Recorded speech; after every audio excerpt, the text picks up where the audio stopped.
चलिए तो सॉल्व करते हैं। सबसे पहले इस एम मास के ब्लॉक को देखिए। इस एम मास के ब्लॉक पे कौन कौन सा फोर्स लगेगा? तो सर आप बोलिएगा कि ए हमारा सेमी सर्कुलर डिस्क है, यहां पे रखा हुआ है हमारा एम मास का ब्लॉक। इस एम मास के ब्लॉक पे ग्रेविटेशनल फोर्स लगेगा mg नीचे की तरफ towards its center of semicircular disc।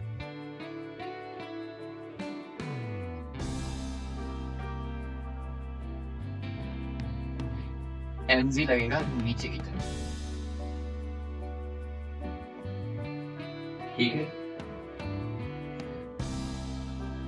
इस एम मास के ब्लॉक पे सेमी सर्कुलर का सरफेस ऊपर की तरफ पुश करेगा बाय नॉर्मल फोर्स कितना से NC, ठीक है। सवाल में दिया हुआ है इलेक्ट्रिक फील्ड आगे की तरफ, of course uniform, a uniform electric field.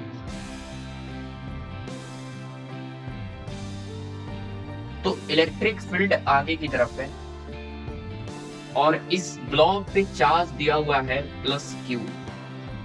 तो इसका मतलब ए हुआ कि इस ब्लॉक पे इधर की तरफ फोर्स लगेगा Q इंटू E। इस ब्लॉक पे Q इंटू E फोर्स लगेगा इधर की तरफ, जिसकी वजह से नॉर्मल और mg तो बैलेंस कर लेंगे, लेकिन ए जो फोर्स है एक्सटर्नल फोर्स हॉरिजॉन्टल डायरेक्शन में, वो इस ब्लॉक को नीचे की तरफ ले जाएगा ले जाएगा ले जाएगा ले जाएगा, और ए ब्लॉक जैसे जैसे इधर की तरफ जाएगा जाएगा जाएगा जाएगा जाएगा। सवाल में दिया हुआ है कि ये जब 37 डिग्री एंगल पे पहुंचता है, जब ये 37 डिग्री एंगल पे ब्लॉक पहुंचता है तो इस सरफेस को लीव कर देता है, छोड़ देता है। समझा? आराम समझिए। इस समय एम मास के ब्लॉक पे नॉर्मल फोर्स आएगा इधर की तरफ, एम मास पे ग्रेविटेशनल फोर्स आएगा इधर की तरफ mg, और इलेक्ट्रोस्टैटिक फोर्स आएगा इधर की तरफ Q इंटू E, ठीक है। ए 37 डिग्री तो E भी आएगा मेरे पास 37 डिग्री, ठीक है। A 37 तो again this is comes out to be 37 and this is comes out to be 53 degree, ठीक है। mg का एक कंपोनेंट आएगा सेंटर की तरफ, mg cos 37, और mg का टेंजेंशियल डायरेक्शन में कंपोनेंट आएगा mg sin 37। mg का एक कंपोनेंट आएगा mg cos 37, और mg का टेंजेंशियल डायरेक्शन में कंपोनेंट आएगा mg sin 37, ठीक है। qb जो फोर्स है उसका भी कंपोनेंट होगा qb cos 53, और qb का एक टेंजेंशियल डायरेक्शन में भी कंपोनेंट आएगा ऑफ कोर्स qb sin 53। साथ ही साथ जब एम मास का ब्लॉक नीचे की तरफ जाएगा जाएगा जाएगा जाएगा जाएगा, तो ये ब्लॉक नीचे की तरफ आया है, नीचे की तरफ आया है, इसका मतलब है कि इस एम मास के ब्लॉक की पोटेंशियल एनर्जी घटी है। पोटेंशियल एनर्जी घटी है, इसका मतलब ये है कि जरूर इस ब्लॉक के पास कुछ ना कुछ वेलोसिटी होगा, और उस वेलोसिटी को हम नाम दे रहे हैं कितना v, ये हमारा v है। और आपको ये भी पता है कि यहां से यहां तक एम मास का ब्लॉक सर्कुलर मोशन किया है, तो जरूर सेंटर की तरफ सेंट्रीपिटल एक्सेलरेशन होगा, and this is your AC and this is your v square by r। Of course r is the radius of this semi circular track, ठीक है। E भी हमारे पास r होगा, ये हमारा रेशो क्या ए हमारा होगा cos 37, mg cos 37, mg sin 37। इस पॉइंट पे अगर हम न्यूटन्स लॉ लगाएंगे रेडियल डायरेक्शन में, तो आपको पता है कि रेडियल डायरेक्शन में इस m मास के ब्लॉक के पास एक्सेलरेशन है, और वो भी कौन सा एक्सेलरेशन? Centripetal acceleration. तो इस m मास के ब्लॉक पे नेट फोर्स आएगा सेंटर की तरफ, तो a वाला फोर्स होगा बड़ा और ऊपर वाला फोर्स होगा छोटा। तो सर अगर हम रेडियल डायरेक्शन में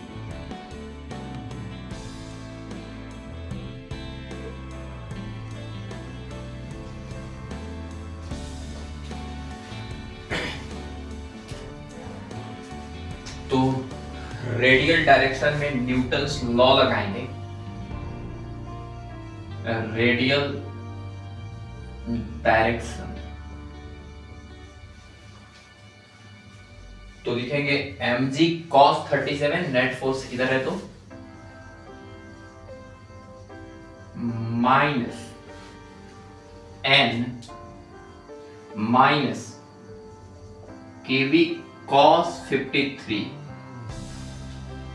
ठीक है, बराबर mass into v square by r, क्योंकि रेडियस इसका आर है। आप बोलिएगा इस पॉइंट पे ए ब्लॉक जो है वो इस सेमी सर्कुलर ट्रैक को लीव कर रहा है, छोड़ रहा है, तो उस केस में नॉर्मल कितना लिखेंगे? यहाँ पर 0 लिखेंगे, तो normal comes out to be 0।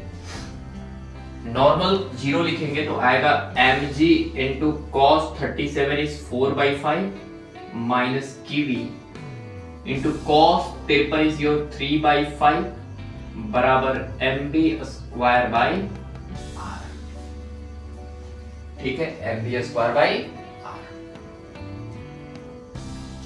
किसी तरह में भी पता चल जाए तो काम बन जाएगा, क्योंकि mv स्क्वायर बाई r को हटाएंगे तभी mg और qv का हमको रेशियो आएगा, क्योंकि सवाल में दिया हुआ है कि ग्रेविटेशनल फोर्स और इलेक्ट्रोस्टैटिक फोर्स का रेशियो बताइए। तो एक इक्वेशन से तो काम नहीं बनने वाला है, एक और इक्वेशन हम यूज करने वाले हैं। सर एक और इक्वेशन क्या आएगा? तो एक और इक्वेशन यहां से यहां तक वर्क एनर्जी थ्योरम लगाएंगे। आप बोलेगा क्यों सर? इसलिए क्योंकि यहां पर ग्रेविटेशनल फोर्स का वर्क डन है, इलेक्ट्रोस्टैटिक फोर्स का वर्क डन है, और इनकी काइनेटिक एनर्जी भी चेंज हुई है। एक से ज्यादा तरह का वर्क डन हो तो वहां पे टोटल मैकेनिकल एनर्जी से बेटर है हमारा कौन सा energy? Of course work energy theorem. तो वर्क एनर्जी थ्योरम यहां पर अगर हम यूज करें तो इस पॉइंट पर से लेकर इस पॉइंट तक कौन कौन से फोर्सेस वर्क डन किए हैं? आप बोलिएगा नॉर्मल, आप बोलिएगा बिल्कुल नहीं। नॉर्मल हमेशा वेलोसिटी वेक्टर के परपेंडिकुलर लगा है, हमेशा परपेंडिकुलर लगा है, तो नॉर्मल का पावर 0 आएगा, पावर 0 आएगा तो ऑफ कोर्स उसका वर्क डन 0 आएगा। सिर्फ और सिर्फ ग्रेविटेशनल फोर्स और इलेक्ट्रोस्टैटिक फोर्स का वर्क डन है। आप बोलेगा कि work done by gravitational force plus work done by normal force plus work done by all kinds of forces equal to change in kinetic energy, but you know it very well that only gravitational force and electrostatic force they do work, and this equal to final kinetic energy minus initial kinetic energy। ठीक है, अब ध्यान से समझिएगा कि initial kinetic energy तो 0 है, यहां पे स्पीड तो दिया नहीं था। ग्रेविटेशनल फोर्स का वर्क डन, m मास का ऑब्जेक्ट पे ग्रेविटेशनल फोर्स है mg, तो फोर्स लगा है mg, तो जिस डायरेक्शन में फोर्स लगा है उस डायरेक्शन में डिस्प्लेसमेंट। आप बोलेगा ब्लॉक सिर्फ और सिर्फ यहां से लेकर यहां तक ही आया, सर काश a वाला डिस्प्लेसमेंट लिख पाते, लिख दे, कोई बड़ा बात नहीं है। आप बोलेगा यहां से यहां तक हमारा कितना है? r। सर काश आप a वाला लिख पाते, बिल्कुल लिख देंगे। r का a कंपोनेंट आएगा r cos 37, r cos 37 मतलब 4r/5। तो बताइए a 4r/5 और टोटल r है, तो a वाला हाइट हो जाएगा मेरे पास r minus 4r/5 and this comes out to be r/5। तो ग्रेविटेशनल फोर्स भी लगा है नीचे और डिस्प्लेसमेंट भी हुआ है नीचे, कितना r/5। तो यहां पे लिखेंगे mg into r/5 plus electrostatic force का वक्तन। इलेक्ट्रोस्टैटिक फोर्स लगा है इस डायरेक्शन में और ब्लॉक यहां से यहां गया है, तो डिस्प्लेसमेंट हो गया है a वाला। सर काश a वाला डिस्प्लेसमेंट लिख पाते, बिल्कुल लिख देंगे। r का a कंपोनेंट होगा r cos 37 और r का a कंपोनेंट होगा r sin 37 मतलब 3r/5। तो a डिस्प्लेसमेंट हो गया 3r/5। तो आ जाएगा मेरे पास फोर्स इनटू जिस डायरेक्शन में फोर्स लगा है उस डायरेक्शन में डिस्प्लेसमेंट। आप बोलेगा उस डायरेक्शन में डिस्प्लेसमेंट है 3r/5 बराबर फाइनल काइनेटिक एनर्जी।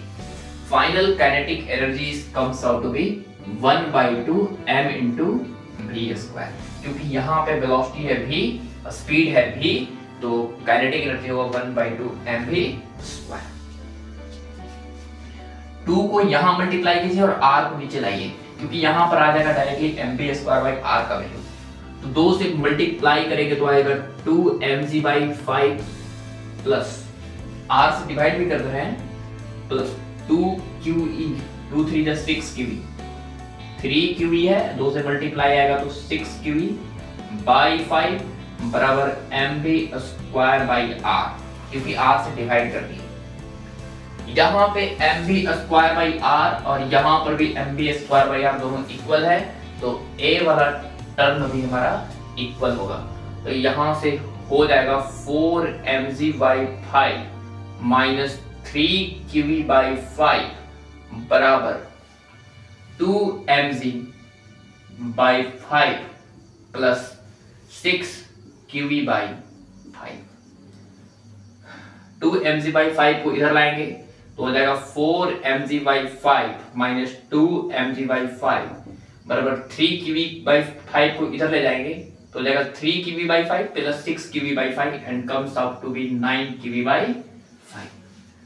4 में से 2 गया तो 2mg/5 बराबर 9qe/5।